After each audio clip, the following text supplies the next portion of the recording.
আসসালামু আলাইকুম, সবাই কেমন আছেন? আলহামদুলিল্লাহ আমিও ভালো আছি। তো আজকে রান্না করছি রুই মাছ।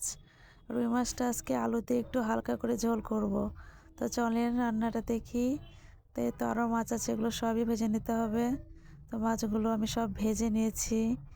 তো এবার চুলাতে কড়াই বসিয়ে দিয়ে পরিমাণ মতো তেল, কাঁচামরিচ আর পেঁয়াজ কুচি দিয়ে এখন এটা হালকা করে ভেজে এবার মশলাগুলো দিয়ে দিব। এখানে হলুদের গুঁড়ো, মরিচের গুঁড়ো, আদা রসুন বাটা, একটা তেজপাতা, একটু জিরে দিয়ে মশলাটা কষিয়ে এই তো এই আলু দিয়ে এখন রান্না করব মাছটা। তো আলুগুলো এখন দিয়ে দিলাম, দিয়ে এখন ভালো করে একটু কষিয়ে নিচ্ছি।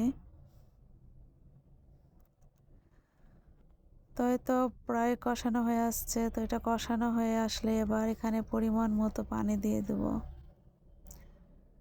তো আলুটা একটু সময় নিয়ে কষাচ্ছি যেন ভালো লাগে টেস্টটা। এই তো পরিমাণ মতো পানি দিয়ে দিলাম। তো এবার পানিতে বলক আসলে তারপরে মাছগুলো দিয়ে দেব।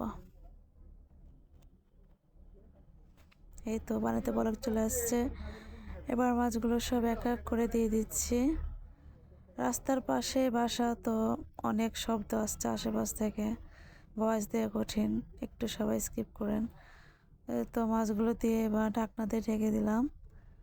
এই তো ঢাকনা উঠিয়ে এবার পানিটাও শুকিয়ে আসছে, আলুও সিদ্ধ হয়ে গেছে, রান্নাটা প্রায় শেষ। তো শেষ পর্যায়ে আমি একটু জিরে গুঁড়ো দিয়ে তারপর এটা নামিয়ে নেব। তো রান্নাটা ভালো লাগলে অবশ্যই লাইক, কমেন্ট, শেয়ার করবেন, চ্যানেলটা সাবস্ক্রাইব করবেন। আল্লাহ হাফেজ।